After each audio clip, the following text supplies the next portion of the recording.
신문의 이면을 읽고 뉴스 맥을 짚는 방송 시사인 팟캐스트 시사인싸를 시작하겠습니다. 안녕하십니까? 저는 시사인 팟캐스트 시사인싸 진행을 맡은 최광규입니다. 오늘 그 경제 왜 그래 시간인데요. 오늘 시사인 경제팀이 총출동했습니다. 총출동하면 2명. 네. 우리 이종태 경제팀장님 나오셨습니다. 네, 좋아요, 구독, 알람 부탁드립니다. 네, 좋아요, 구독, 알람 전문 기자. 네. 경제부의 핵심, 브레인, 그죠? 떠오르는 샛별 중에 샛별. 전혜원 기자도 함께 해주셨습니다. 네, 안녕하세요. 네. 경제팀이 총출동했어요. 네, 오늘 잘해보셔야 됩니다. 든든하시죠? 든든하니까. 그래요. 왠지 이렇게 뭔가 스튜디오 꽉 찬 것 같고, 네. 머리가 커서. 거친 목소리. 죄송해요. 제 머리가 커서. 제 머리 말씀. 그렇지. 머리 크기대로 앉아있는 거야. 넘어간 말 아니야? 죄송합니다. 이런 식으로, 네. 우리 팀장의 머리가 작다, 생각도 작다, 마음도 작다, 뭐, 이런 얘기인가 보죠. 네. 어쨌건, 훈훈하게 출발해 보도록 하겠습니다. 오늘 이제 경제의글의 시간인데요. 8월 18일이면, 김대중 전 대통령의 서거 10주기가 됩니다. 참 세월이 빠르네요.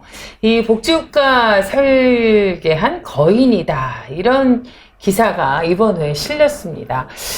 김대중 대통령에 대한, 전 대통령에 대한 여러 가지 평가가 있겠지만, 복지국가를 설계한 거인이다. 이런 기사, 어떤 내용인지 궁금하실 텐데요. 복지국가에서도 업적이 상당하신 것 같습니다. 전혜연 기자가 취재했죠. 네. 어떤 부분이 이렇게 거인이라는 이름까지 붙을 만큼 대단한 일을 하신 걸까요? 예, 저도 이번에 더 잘 알게 됐는데, 네. 이분이 민주주의하고 남북평화로는 잘 알려졌지만, 네. 실제로 한국 복지국가의 기틀을 만드신 분이더라고요. 네. 사실 복지국가가 요즘 시대의 화두이잖아요. 그렇죠. 그래서 지금 시점에 좀 돌아보면 의미가 있을 것 같아가지고, 네, 기사를 쓰게 됐어요. 근데 사실 이제 김대중 대통령이 취임한 시기를 좀 더듬어 보면, IMF 직후거든요. 그러니까 경제적으로 굉장히 어려운 시기였는데 이럴 때 복지국가의 어떤 기틀을 마련했다라는 게 좀 이렇게 이해가 잘 안 가는 부분도 있어요. 그래서 또 대단한 업적이기도 하겠지만요. 네, 이분이 이제 98년 2월에 취임을 네. 했는데요. 당시에 이제 여러 가지 부도, 폐업, 구조조정 이런 걸로 대량 실업이 굉장히 심각했습니다. 네. 그래서 뭐 99년 2월에는 이제 8.6% 정도 실업률이,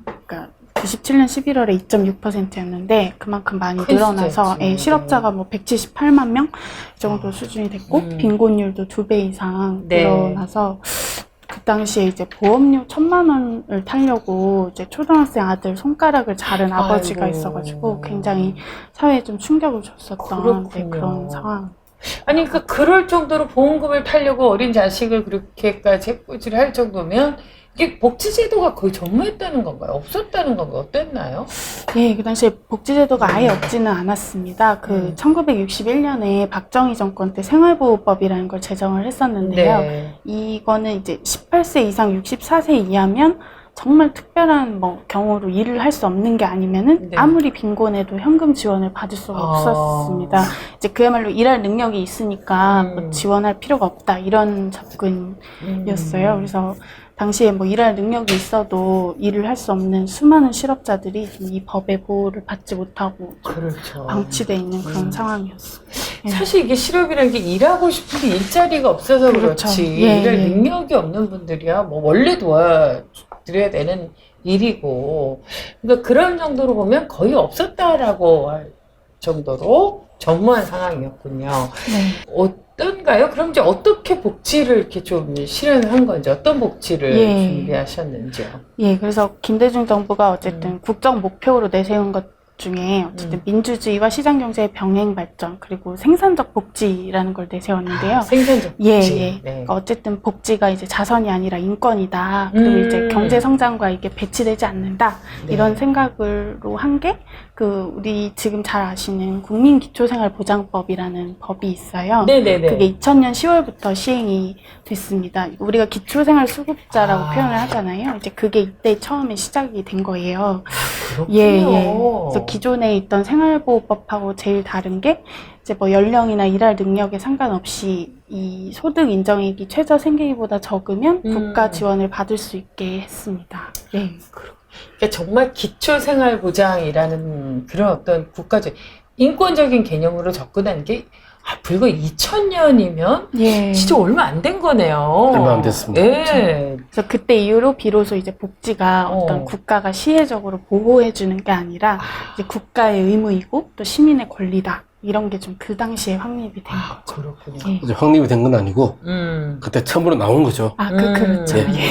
나왔고 이제 예. 지금은 뭐 한 20년 좀 흘렀는데 그렇죠. 지금은 많이 그 인식이 자리 잡은 것 같죠. 예. 네. 예.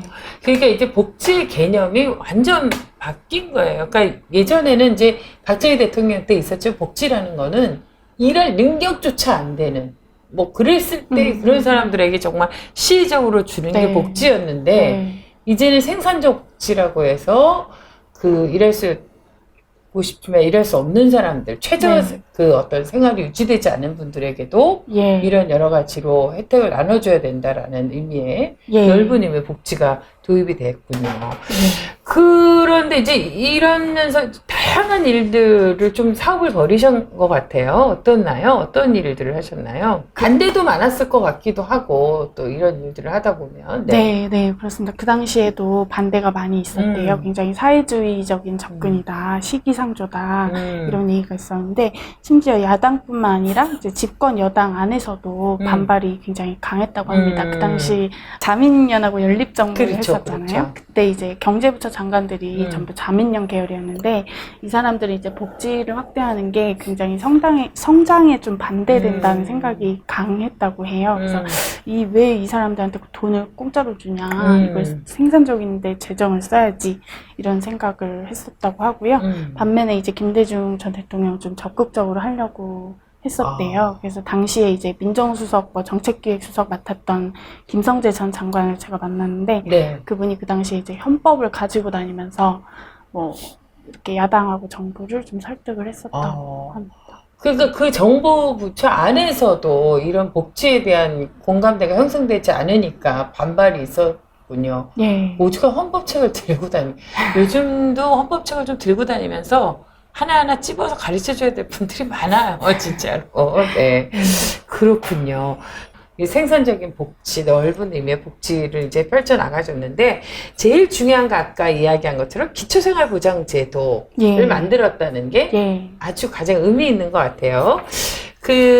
또 이제 다른 복지효과 관련해서 어떤 일을 좀 하셨나요? 예, 여러분이 잘 아시는 4대 보험인데요. 이것도 그때 나온 거예요? 그러니까 사실 처음 시작한 정권은 이 김대중 정권은 아니고, 이제 산재보험하고 의료보험은 박정희 정권, 그 국민연금은 노태우 정권, 고용보험은 김영삼 정권 때 시행을 했습니다. 근데 이제 노태우 정권 때 그 의료보험은 전 국민으로 확대를 했었는데 나머지 3개 사회보험은 아직 전 국민 대상은 아니었었어요. 그리고 의료보험도 이제 지금 우리가 아는 그런 국민건강보험공단에 다 같이 똑같은 보험에 의무 가입하는 이게 아니었거든요. 그래서 이게 전반적으로 전 국민한테 적용이 된 게 김대중 정부 때 처음으로 이거를 했다고 합니다. 저도 잘 그래서 예전에는 진짜 병원 가기도 굉장히 힘들었어요.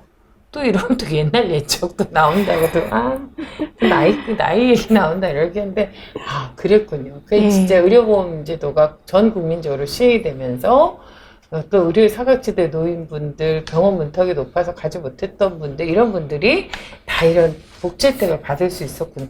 근데 이런 걸 잘 우리가 몰랐어요. 사실 왜냐면 너무나 지금 익숙했기 때문에 당연히 있는 줄 알았거든요. 그리고 아주 오래전부터 있었는 줄 알았는데 이게 불과 20년도 채 안 된 거예요, 사실. 얼마 안 된 거죠. 그래서 고용보험이 98년 10월 이미 IMF 이후에 그게 1인 이상 전 사업장으로 확대가 된 거고, 그렇군요. 또 산재보험도 2000년 7월부터 1인 이상 모든 사업장으로 됐습니다. 그리고 국민연금 같은 경우에 이제 이전에는 직장가입자만 있었는데 이제 99년 4월에 그 도시의 영세 자영업자 그리고 5인 미만 사업장 노동자들을 이제 도시 지역 주민 가입자라고 하잖아요. 그분들을 그때 포괄을 한 거예요. 이게 900만 명이나 되는 엄청난 분들이 포괄이 되면서 그 당시 이제 전국민 연금 시대가 좀 시작이 됐다. 그렇죠. 네. 그러니까 사실 우리나라가 자영업자의 비율이 많은데 이런 분들이야말로 어떤 면에서는 그러니까 사실 이런 분들이 제일 부러운 게 월급쟁이라고 하면서 저 월급 따박따박 나오고 4대 보험, 4대 보험 되고 네, 의료보험 되고 이게 잘 부러웠었는데 이 자영업자에게도 이런 이제 다양한 혜택들이 주어지게 된 게 바로 김대중 정부 시절이었군요. 근데 아까 이야기한 것처럼 이 복지와 관련해서 그 정부 내부에서도 반대가 많았다고 했는데 이렇게 아주 광범위한 촘촘한 복지 제도를 만들려고 하면 여전히 반대에 네. 부딪히는 일이 많았겠어요. 네. 사사건건. 네. 실제로 그랬습니다. 우선 고용보험, 산재보험은 음. 지금 이제 그때 IMF 직후였잖아요. 그래서 네. 기업이 부담이 굉장히 큰데 그렇죠. 이렇게 또 하면 또 너무 부담이 된다, 경쟁력이 줄어든다 이런 식의 반대가 있었다고 하고요. 국민연금은 당시 좀 더 심했었습니다. 어쨌든 보험료를 거두려면 소득을 알아야 되는데 네. 당시에 이 대상자들이 한 70%가 소득을 파악할 자료가 없었다고 해요. 아무래도 이제 영세 자영업자나 불안정 노동자들은 좀 소득이 굉장히 불안정하잖아요. 말하자면 새로 포괄된 사람이죠. 그렇죠. 예. 그렇죠. 그래서 이걸 소득 신고를 받아봐도 뭐 신고율이 진짜 뭐 4분의 1인가 얼마 안 됐어요. 그래서 이제 당시에 주로 임금 노동자가 있는 한국노총은 좀 너무 임금 노동자가 불리한 거 아니야? 우리가 다 내는 거 아니야? 뭐 이런 식으로 반발을 좀 했었고 네. 너무 준비가 안 됐다. 막 언론도 굉장히 뭐라고 했었고 심지어 여당 내부에서도 이거 연기해야 되는 거 아니냐 이렇게 했었는데 결국에는 그대로 확대를 했다. 그래도 그 어려운 반대를 극복하고 새로운 이제 그 대상자들이 대거 이제 포함이 되게 되는군요. 그러니까 그때 막 그 초기에 갈등이 있었던 것 같아요. 월급 받는 분들은 이거 진짜 우리가 열심히 일해갖고 말이야 다 퍼주는 거 아니야 막 이러면서 보험이라는 게 사실 그런 거 아니겠어요. 나눠하는 거 쓰는 거고 예. 어느 시기 사회 안전망이니까요. 예. 근데 이렇게 오늘 쭉 진행하다 보니까 이런 생각이 드네요. 지금 막 전혜연 기자가 열심히 취재한 걸 얘기하면 마치 팀장님은 거의 데스크 보듯이 딱 중요한 단어만 맞죠? 그런 거죠 이렇게 좀 편하게 방송할 수 있게. 그러면 되는 거 아닙니까? 복귀에 너무 힘 좀 주지 마시고 벽돌 너무 올라갔잖아요 지금. 네. 조심하겠습니다. 알겠습니다. 네. 잘해요. 네. 고개 펴시 어깨를 쫙 펴고 네 좋아요. 그렇지. 근데 이제 의료보험이 저는 좀 새로운 게 박정희 전 대통령 때 이게 만들었다라는 것도 오늘 또 새롭게 한 것 같아요. 예, 네. 그러니까 의료보험이 대표적으로 많이들 알고 계신 게 우리나라 의료보험이 굉장히 세계에서도 부러워하는 제도잖아요. 그래서 박정희 대통령이 정말 의료보험 하나 잘 만들었다 이런 평가를 많이 받는데 실제로 만든 건 그때 당시 만든 건 맞는데 네. 지금의 형태로 된 거는 이제 김대중 정부 때예요. 그러니까 그 원래 1977년에 강제 가입으로 처음에 출범했을 때는 이제 지역별, 직장별 그리고 뭐 공무원, 교원 네. 이런 식으로 나뉘어서 이제 각자 조합을 나누는 식으로 만드는 식으로 이제 운영이 됐었습니다. 네. 그래서 당시 이제 지역별로, 뭐 직장별로 재정 격차가 굉장히 심했어요. 그랬죠. 말하자면 이제 각자 이제 조합을 만들어서 맞아요. 하니까 아무래도 이제 돈 없는 사람들은 재정이 적고 그렇죠. 돈 많은 사람들은 재정이 많은 거죠. 네. 그래서 뭐 대기업이나 돈 많은 동네는 이제 굉장히 남아돌고 또 시골 이런 데는 부족하고 그렇죠. 그래서 남아도는 조합일수록 더 또 적은 보험료를 내게 됐대요. 예. 근데 막상 이제 급여를 확대하려고 해도 이 시골 같은 어려운 조합 때문에 그렇지. 확대도 못하고 그래서 이게 전반적으로 보험이라는 그 원리 자체가 좀 작동하지 않는 그런 상황이었고 그래서 88년부터 사실 시민사회에서 이걸 통합해야 된다 이렇게 얘기를 했었는데 심지어 법이 통과됐는데도 뭐 노태우 전 대통령이 거부권을 행사할 정도로 굉장히 반대가 극심했다고 합니다. 그렇죠. 그러니까 항상 어떤 제도가 이렇게 개선이 될 때, 그러니까 그 기득권을 갖고 있는 분들의 저항도 만만치가 않은 거예요. 그러니까 사실 아까 이야기한 것처럼 보험이라는 건 사회 안전망이고 또 어려운 분들에게도 이렇게 골고루 혜택이 가야 되는데 그걸 그렇게 나누기 싫어가지고 노태우 대통령이 거부까지 하고 이게 되겠습니까 이거 진짜 함께 살아야죠. 어쨌건 이제 그런 어려움 속에서도 김대중 전 대통령이 이제 이렇게 이런 어려운 일을 다 했다는 것 자체가 정말 다시 한번 높이 평가해야 해야 될 것 같아요. 근데 이런 반대를 무릅쓰고 이런 저항을 무릅쓰고 어떻게 했는지 그것도 참 그 과정도 궁금하네요. 네. 그래서 이분도 어쨌든 대선에서 통합을 공약을 했는데 역시나 이제 격렬한 반발이 있었는데요. 당시 이제 기업들은 이 적립금을 한 수백억 원을 조합에 쌓아두고 거의 네. 사금부처럼 이용을 했다고 합니다. 그러니까 당연히 반대를 했었고 정경련, 경총 이런 분들 그리고 어쨌든 재정이 넉넉한 직장의료보험조합 그리고 그 노조가 이제 한국노총에 가입을 했었거든요. 그래서 그분들도 반대를 했었습니다. 아무래도 직장 노동자들 부담이 너무 높아진다. 네. 이분들이 헌법소원까지 냈어요. 이게 평등권과 재산권을 침해한다 이렇게 냈었는데 헌법재판소는 결국 이게 위헌은 아니다. 어쨌든 뭐 지역하고 직장 가입자가 좀 더 평등하게 할 필요는 있는데 이게 위헌은 아니다 이렇게 판정을 했습니다. 네. 그래서 그런 여러 가지 우여곡절 끝에 어쨌든 2000년 7월에 정말 수백 개나 되던 그 조합을 국민건강보험공단으로 묶어냈습니다. 정말 이럴 때 폭죽 막 터뜨리고 정말 이런 CG 막 올려야 돼요. 드디어 2000년 7월 수백 개의 조합을 하나로 통합하다 막 이러면서 굉장한 일이네요. 결국엔 헌법재판소까지 가서 네. 그 위헌 판결이 아니게 네. 되면서 이제 이런 일들이 이루어졌고 그게 진짜 모든 일이 끝까지 가야 되는 거예요. 사실 미국이 이걸 못 해가지고 그래요. 지금 맞아요. 의료보험은 정말 우리나라가 최고잖아요. 그렇죠? 최고인지는 모르겠습니다만 예. 아무튼 굉장히 우수한 그렇죠, 체제로 그렇죠. 사실 평가되고 있습니다. 맞아요. 예. 그러니까 이게 초기에는 여러 군데서 목소리가 좀 비판이랄까 이렇게 왜 이렇게 많이 내는 것 같아 뭐 이렇게 했는데 이게 좀 자리를 잡으면서 이렇게 의료보험이 이렇게 여러 가지 이제 또 참여정부 들어오면서 또 바뀌고 이렇게 되면서 국민들이 호응이 참 좋은 것 같아요 지금. 그러니까 선진국 우리보다 선진국이라고 하는 것보다 나라보다 훨씬 앞서 있는 건 사실이죠. 근데 그게 사실 미국의 좀 진보적인 그 정치인들이나 또 이제 의료보험 관련 운동가들은 그쪽에 우리나라처럼 네. 이 단일 공단이 아니지 않습니까? 그렇죠. 굉장히 의료보험 공급자가 굉장히 너무 많거든요. 또 얘네들끼리 서로 싸우느라고. 네. 근데 이상하게 보험 공급자들이 싸우는데 얘들은 오히려 보험료는 더 올라가요. 내려가지가 않고. 이 병원하고 좀 복잡하죠. 그렇군요. 네, 그래가지고 굉장히 뭐랄까 이런 단일 공급자 체계를 이제 부러워하더라고요. 그렇군요. 근데 그럼에도 불구하고 지금 우리나라 건강보험 시스템이 또 세계 최고는 아닙니다. 아, 그래요? 그 안에 또 문제는 있죠. 그래요. 자금 운영을 또 어떻게 하느냐, 뭐 이런 거, 뭐 여러 가지 문제 있죠. 그러나 오늘은 이제 어쨌건 김대중 대통령께서 만든 이 복지 시스템과 관련해서 이제 이야기를 하는 거니까요. 피사인에서 이번에 커버 스토리를 이렇게 크게 실렸어요. 요즘 몇 호가 계속 인물로 이렇게 계속 등장을 하네요. 그래요. 우리 복지 시스템에 진짜 뼈대를 만들었던 김대중 전 대통령 8월 18일이 10주기입니다.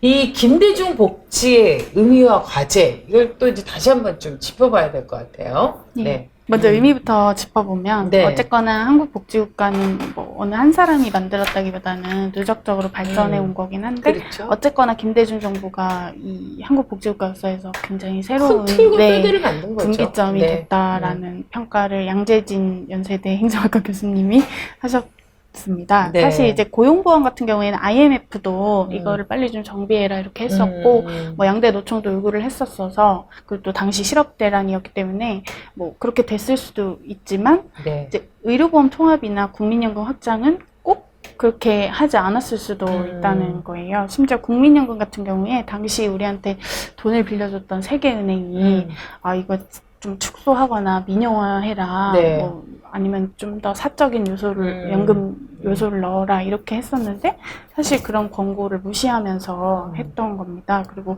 건강보험도 사실은 좀 더 세계적으로는 막 분권화하고 사보험화하는 그런 흐름이었는데 네. 좀 반대되는 식으로 한 거죠. 그래서 김대중 전 대통령이 좀 신자유주의 개혁을 했다고 해서 그렇죠. 비판을 많이 받았었지만 네. 또 복지국가 설계에 있어서는 어느 정도 민주화 세력 의제를 상당히 좀 뚝심 있게 밀고 가지 않았나 이런 평가가 좀 가능할 것 같고요. 사실 예. 지금은 IMF하고 세계은행의 성격이 좀 바뀌었다고 말들을 많이 해요. 네. 많이 하는데 뭐 그럼에도 불구하고 저는 문제가 많다고 생각합니다만 근데 사실 이 시기에는 이 친구들이 시킨 대로 하면 나라가 망했습니다. 예, 그런 나라들이 좀 있습니다. 예. 근데 그럼에도 불구하고 사실 또 이렇게 국가 부도로 위기에 처한 상황에서는 또 말 안 들을 수도 없는 거거든요. 그렇죠. 이제 그런 상황에서는 굉장히 뭐랄까 이 복지 부문에서 김대중 정부가 뚝심을 가지고 밀고 나왔다고 생각을 합니다. 그러니까 그 김대중 대통령이 취임 당시에 금고를 열어봤더니 39억밖에 없더라. 그러니까 사실 그런 이야기가 있었는데 이게 그만큼 이제 국가가 바닥이 났다는 거 아닙니까? 국가 재정이. 그런데 그런 상황에서 이제 이렇게 복지국가의 어떤 기틀을 마련하는 것은 상당히 의미가 있고, 어느 정권이든 간에 명과 암은 있기 때문에 이제 신자유주의, 세계화에 대한 평가는 또 조금 미루어서 그 부분에 대해서는 또 다시 한번 우리가 또 생각해 볼 문제는 있지만, 이 부분에 대해서는 우리가 좀 주목해 볼 부분이 있다. 이런 생각을 해봅니다. 이 복지국가와 관련된 일은 이제 참 우리에게 큰 숙제로 남아있어요. 지금도 사실 아까 이야기한 것처럼 복지와 성장을 놓고 늘 이게 이제 대립의 개념으로 이해하시는 분들이 많아서 그런지 몰라도 늘 이거 갖고 논쟁이 있거든요. 네. 근데 앞으로 예. 우리가 이제 해야 할 과제도 많이 있을 것 같습니다. 어떻습니까? 예, 앞으로의 과제도 많은데요. 그 최근에 한국복지국가의 기원과 궤적이라는 책을 낸 분이 있어요. 윤홍식 인하대 사회복지학과 교수인데, 이제 그분에 따르면 이제 김대중 복지 역시 어느 정도 좀 극복의 대상이 됐다. 왜냐면 그 당시에 확대된 게 주로 사회보험, 그리고 이제 최빈곤층에 대한 안전망, 이런 식으로 갔던 거잖아요. 근데 문제는 이제 외환위기 이후에 이제 주로 좋은 일자리라는 것이 재벌 대기업에서 만들어지는데, 그런 일자리가 점점 줄어들고 또 대기업, 중소기업이 이렇게 같이 가는 구조도 만들어지지 못하면서 굉장히 좀 불안정한 일자리들, 뭐 하청, 영세자영업, 프랜차이즈, 뭐 최근에는 플랫폼 노동까지도 계속 늘어나고 있잖아요. 근데 이제 사대보험이라는 거 아무래도 안정적인 일자리를 가진 사람들이 이제 보험료를 그렇죠. 계속 이렇게 넣어야만 혜택을 받을 수 있는 그런 것들이라서, 그래서 결국은 이거는 좋은 일자리를 만드는 일하고 같이 가야 된다, 사회보험은. 그래서 이번에 오히려 한일 무역 위기가 있었잖아요. 그게 지금도 뭐 지금 중이죠, 사실. 네. 그래서 사실은 뭐 이번 계기로 좀 부품하고 소재를 뭐 해외에 완전 의존하기보다는 좀 우리가 약간 어느 정도 국내 중소기업이 담당할 수 있게 해서 예, 중소기업이 조금이라도 괜찮은 일자리가 되게 할 수 있다면 이번 위기가 오히려 좀 기회가 될 수 있다, 복지에 있어서도. 그리고 이제 지금 사회보험에서는 어쨌든 자영업자나 뭐 플랫폼 노동자 같은 분들은 이제 2배를 내야 되잖아요. 그러니까 그런 부분에 대해서 조금 여러 가지 공공부조적인 그런 제도를 좀 제공하는 일도 필요하지 않을까, 뭐 이런 게 정도가 좀 앞으로의 과제일 것 같습니다. 그렇군요. 사실 그 20년의 세월 속에서 보면 정말 시간이 무색하지 너무 빛의 속도로 세상이 변하고 있기 때문에 아까 이야기한 대로 다양한 노동의 형태, 다양한 노동자들이 이제 등장하게 되고, 또 노동의 현장뿐만이 아니라 사회 구조도 많이 바뀌고 있고, 여러 가지 이제 경제 환경도 다변화되고 있고, 이런 상황에서는 이제 복지 문제를 우리가 조금 더 다시 한번 이제 버전업을 해야 되지 않을까, 이런 이제 문제 제기가 있는 거겠죠. 네. 어쨌건 복지 2.0의 기틀을 마련하시고, 이제 우리가 3.0, 4.0의 시대는 어떻게 준비해 가야 하는지, 무엇을 놓고 생각을 해야 하는지, 좀 그게 가장 중요한 시점인 것 같습니다. 사실 이게 그래서 지금이 어떻게 보면 새로운 전환기가 아닌가, 이런 생각이 들어요. 그런 점에서 또 우리 전혜연 기자가 여러 가지 관련된 기사를 끝까지 잘 추적해주고 또 열심히 써줘서 참 든든해요.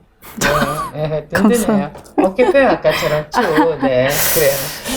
오늘 그 경제부가 첫 출동해서 진행해 봤는데 어떠셨어요, 팀장님? 뭐 흐뭇합니다. 굉장히 흐뭇해 하시는 것 같진 네, 않아요? 네. 총 출동해서 저희가 네. 그래. 앞으로 어떤 경제팀은 어떤 각오로? 뭐 열심히 하겠습니다. 요즘도 이렇게 팀장님께서 잘 해주시고요. 네, 잘해주고 참치도 사주셨어요. 아, 참치도. 되게 새로, 그 옛날에 먹었던 거 같아요. 몇 개월 전에 드신 거 있는데. 주기적으로 참치를. 주기적으로.